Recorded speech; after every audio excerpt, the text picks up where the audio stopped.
In the name of the one, holy, and undivided Trinity. Amen.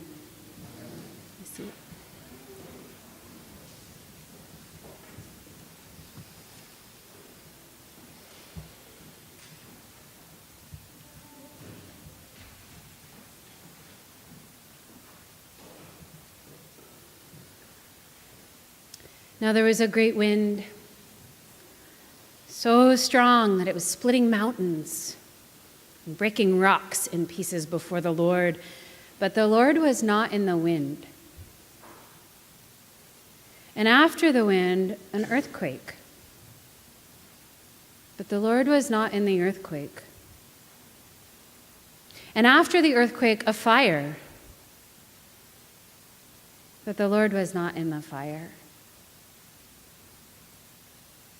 And after the fire, a sound of sheer silence.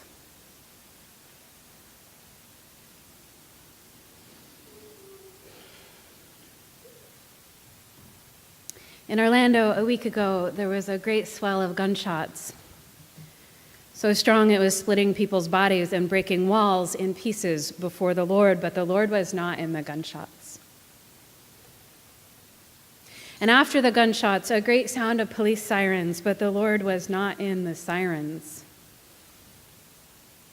And after the sirens, there was shouting, but the Lord was not in the shouting. And after the shouting, a sound of sheer silence.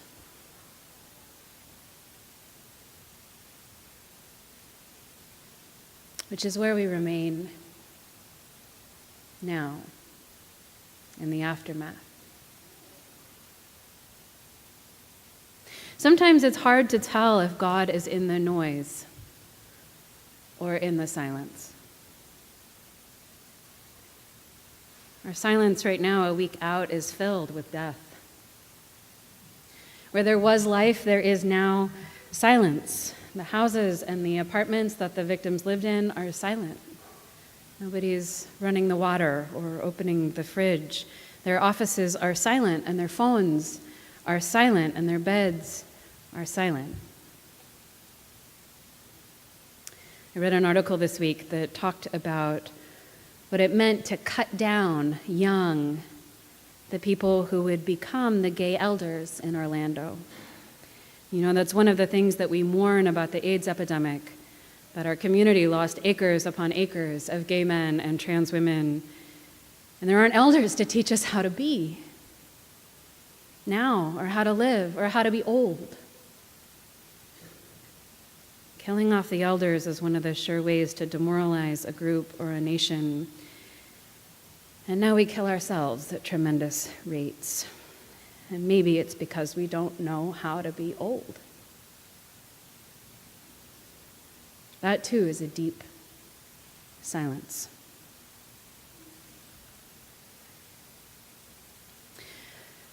Among ourselves on this corner of the kingdom of heaven, on 47th and Brooklyn,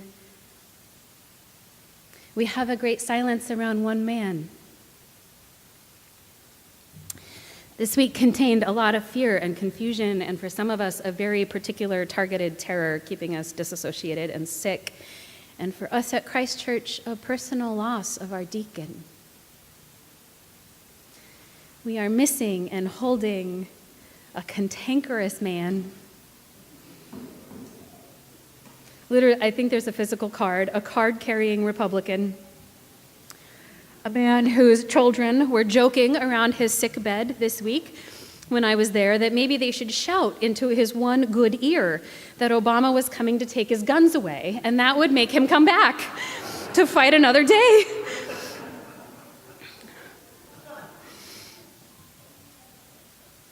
And also a man utterly unusual for his generation in this church, in my experience. A man who always looked me in the eye, who, when this young queer woman popped up to have some authority over him, didn't blink, who called me boss with great affection, never treated me like a kid, just respect. That one man is gone.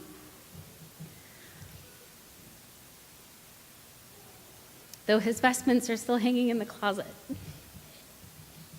next to mine. Silent.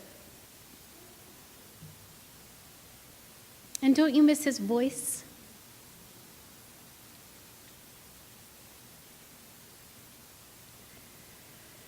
We are a year out from the deep violation of another sanctuary, Mother Emanuel. In queer culture, there's often this deep sigh of relief that we talk about when we enter a club or a bar or a place that is ours, where we stop checking to see if we're respectable enough, if someone is examining us, who around us has eyes that narrow if we kiss each other or hold each other's hand, and this constant assessment of how dangerous that person is to us. In the case of Pulse in Orlando, in a gay men's culture where white men feel absolutely free to write in their dating ads, no fats, no femmes, no blacks, no Latinos, no Asians, a club's Latino night is sanctuary, as much as this room is. In a world of white supremacy, black churches are places of dignity and ownership and pride. I don't know what it's like to be a person of color. I do know what it is like to breathe in my diaphragm for the first time in weeks because I'm in a space where everyone is queer and I don't have to watch every last bit of myself.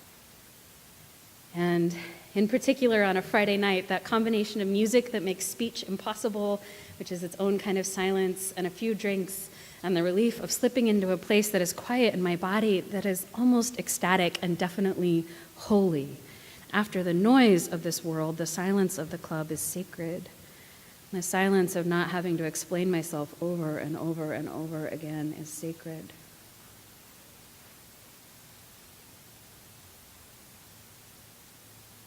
So which way does it work, then? Silence. From this week, we know it can be a stain and an offense and an evil, the silencing of so many very young, brown and black queer lives. And we read today that God shows in the silence to Elijah. In my Good Friday sermon this year, I retold a story from a 2008 Harper's article by Garrett Kaiser. And in it, he recounts Richard Rodriguez's story about being a little boy, knowing that he has a crush on another little boy. And because he knew that this kind of crush was not allowed, and he was so frightened of it, he threw a hammer at the other little boy's face to make this ghost of his crush disappear. And later in the day, he overhears his mother on the phone responding to the other little boy's mother who called about the incident, and both of them eventually simply concluding that boys will be boys and there's not much that mothers can do about it. And he listened, astounded, because he knew that if his mother knew about his attraction to this boy, his love for this boy, she would have been screaming and outraged, horrified and punishing. He learned that day that a hammer to the face was acceptable among boys, but not a kiss.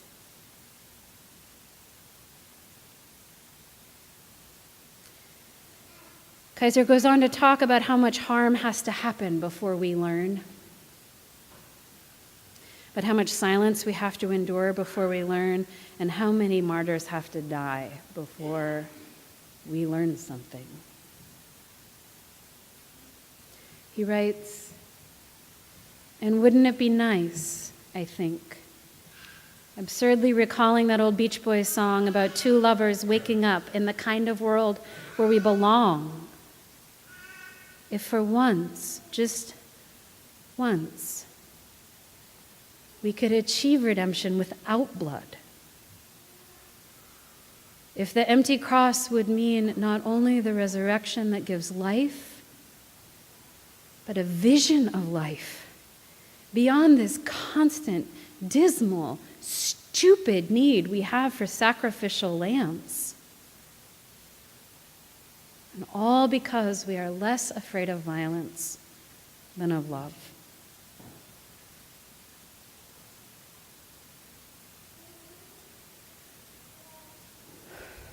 How many silenced martyrs does it take for us to get it? How many dead black children will wake us up to the reality of police violence? How many brown and black queer bodies silenced permanently does it take for us to realize that we have built a society on suffering, and it all has to change, and it all has to go, and something else has to happen? How much silence do we need to hear God?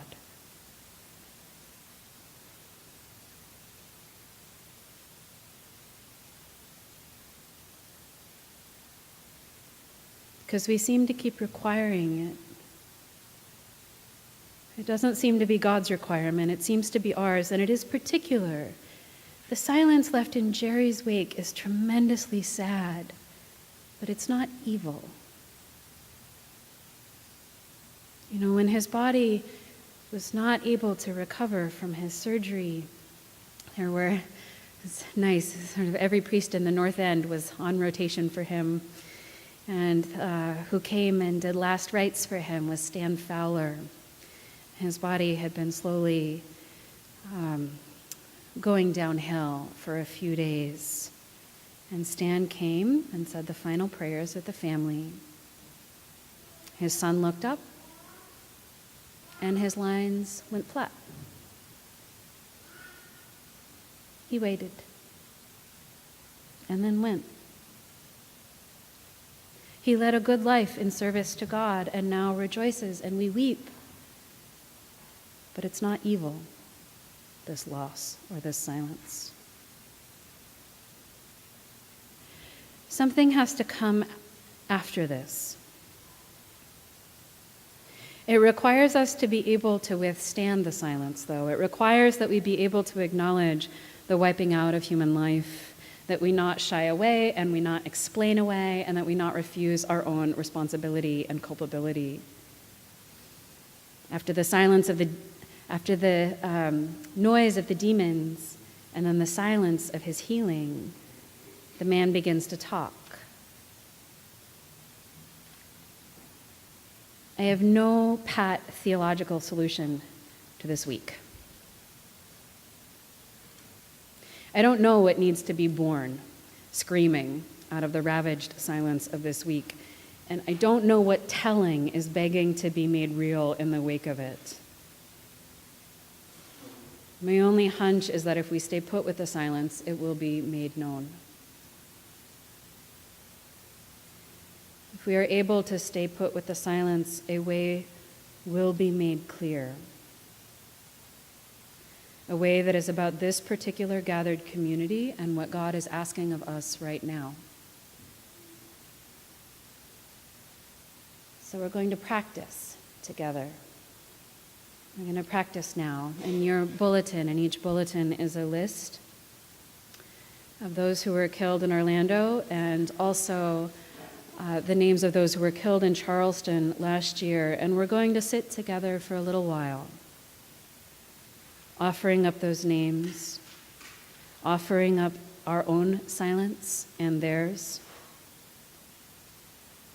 And we're going to trust that God's voice will emerge from among us as we admit our silence among these slaughtered sacrificial lambs, dead because we're all less afraid of violence than we are of love.